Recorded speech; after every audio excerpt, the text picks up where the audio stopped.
Two men in fake police uniforms showed up at my door, pounding hard enough to rattle the glass. They said they were responding to a disturbance call from my HOA, but when I pulled out my U.S. Marshal badge, they panicked and ran like cowards into the night. That's the moment I knew this wasn't some random prank. My own homeowners association had sent imposters to intimidate me. I live in one of those cookie-cutter neighborhoods outside Plano, Texas. Perfect lawns, identical shutters, neighbors who wave politely but gossip behind curtains. The HOA runs everything from the height of your grass to where your trash cans sit. They nitpick, they fine, they make you feel like you're renting your own house from them. I'd put up with it for years just to keep the peace.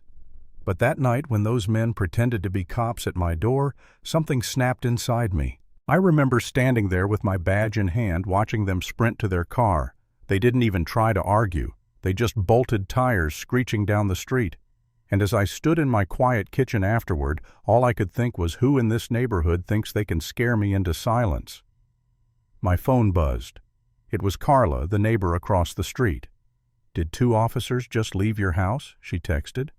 I wrote back, "Not real officers," she replied instantly. "Then who were they?" That was the question I couldn't shake. The next morning, as if to confirm my suspicion, a letter from the HOA appeared in my mailbox. A neat white envelope printed on official letterhead accusing me of noise disturbances. I laughed out loud. I hadn't had a single guest, no loud music, nothing but a Cowboys game on TV. It wasn't about noise, it was about control. They wanted me to know they could send people to my door, then follow it up with paperwork to make it look legitimate. Days passed, but the pressure didn't stop. A text arrived from an unknown number. "Stop making this harder than it has to be. Cooperate, and we won't have to come back." That's when I realized it wasn't just about intimidation anymore. They were testing me, seeing if I'd fold like every other neighbor who got fined or bullied. Then the emails started. A community-wide message from the board claimed my house was a disruption to the neighborhood. Suddenly, people who used to wave at me wouldn't meet my eyes. On the neighborhood Facebook group, someone posted, "Why do the rules apply to us if Simone thinks she's above them?" It spread fast. Lies always do. One woman, Geraldine, walked her poodle past me and muttered, "Some of us like peace around here." I wanted to scream. Peace doesn't come from lies, it comes from truth. I'll admit there was a night when it got to me. I sat alone at my kitchen table staring at a stack of threatening letters, and I asked myself, am I making this worse? Should I just stop fighting and let it go? For a moment I actually felt small, powerless, like maybe they were right that one person couldn't stand up to a whole board with money and influence. But then I remembered my mother's words. People who hide behind uniforms don't want law, they want control. And I thought if I back down now, they'll keep doing this to everyone else. That was the moment I decided no more silence. Detective Roland Pierce from the Plano Police called me that week. He said they traced the car those fake cops used. It was a rental paid in cash with fake IDs. The name tied back to a man named Travis Bullalock, a shady security contractor with a history of impersonation. And guess who had signed HOA checks to him? Martin Kellum, the HOA president himself. The smug, gray-suited man who loved his microphone at board meetings more than anything. I wasn't the only one targeted. My neighbor Tomas pulled me aside and showed me letters he'd kept phony violations about his truck fabricated disturbance complaints. He'd been documenting everything. When he spoke up, I realized this wasn't just about me. It was a system. The HOA fabricated violations, fined people, and funneled the money into Kellum's pockets. I finally had allies, but I also knew what came next would be ugly. At the emergency meeting, the clubhouse was packed. Folding chairs crammed together, neighbors, whispering eyes darting at me as I sat near the back. Kellum stood at the front in his suit, pretending to be calm, clearing his throat into the mic. "It's come to our attention that recent incidents have disrupted our community," he said. Then he looked straight at me. "Miss Given, there have been repeated complaints about your conduct." I stood up my chair, scraping the floor. "Really?" Because I've had no guests. My lawn is trimmed better than yours, and the loudest noise from my house is your gardener at 6 a.m. A ripple of laughter broke out. Kellum's face turned red. Then I dropped the hammer. Maybe you'd also like to explain why two men dressed in fake uniforms showed up at my door claiming to act on an HOA complaint.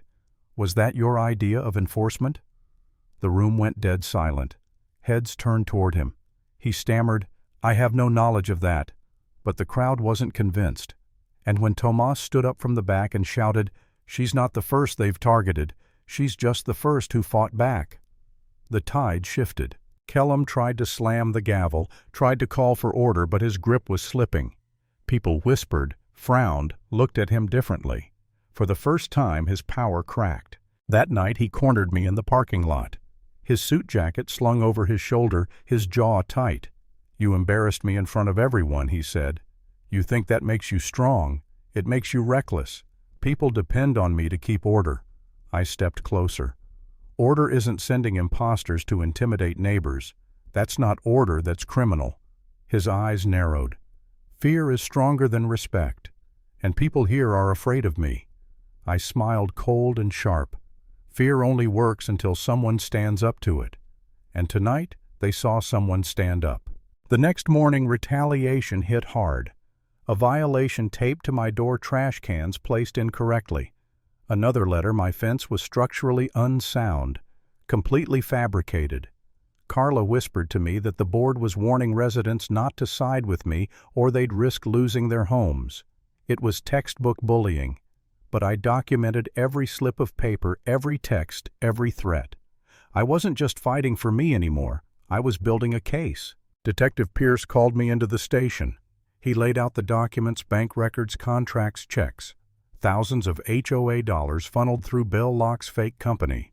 Fines rerouted into Kellum's wife's account. Fraud plain and simple. He looked me in the eye and said, "We can take this to court, but it's going to get messy. Are you ready?" I didn't hesitate. Messy is my specialty. By the time the next board meeting rolled around, word had spread. The clubhouse was standing room only. Neighbors crammed shoulder to shoulder, arms crossed waiting. I sat right in the front this time. Kellum started his usual speech about community standards. I cut him off. "Before you talk about standards, maybe you should explain why Detective Pierce traced fake cops back to a man you paid with HOA money." Gasps filled the room. Kellum fumbled, tried to deny it, but Tomas stood and waved his own stack of letters. "This isn't a conspiracy. It's proof. Simone isn't the only one. They've been doing it to all of us." The room erupted, people shouting, demanding answers, calling for resignations. Kellum pounded the gavel until his hand shook, but no one listened. Finally, I stood tall and asked him directly, "Why do you think you can run this neighborhood like your personal kingdom? Is it money control, or just the thrill of making people bow down?" His mask slipped. His voice broke sharp. "Rules only matter if people believe in them. My job is to make sure they do." That was it. The neighbors saw him for what he really was, a bully who thrived on fear. And in that moment, the fear broke. People shouted back, demanding his removal. The very residents he had controlled for years were no longer afraid. When the police arrived days later with a warrant, Kellum was dragged out of his own house in handcuffs. I stood at my window watching, arms folded, thinking about how far he had gone just to keep power. He looked stunned, angry, like he couldn't believe it was happening. But it was over. That's where my story ends. At the moment the bully finally lost his grip. Fear only works until someone decides not to be afraid.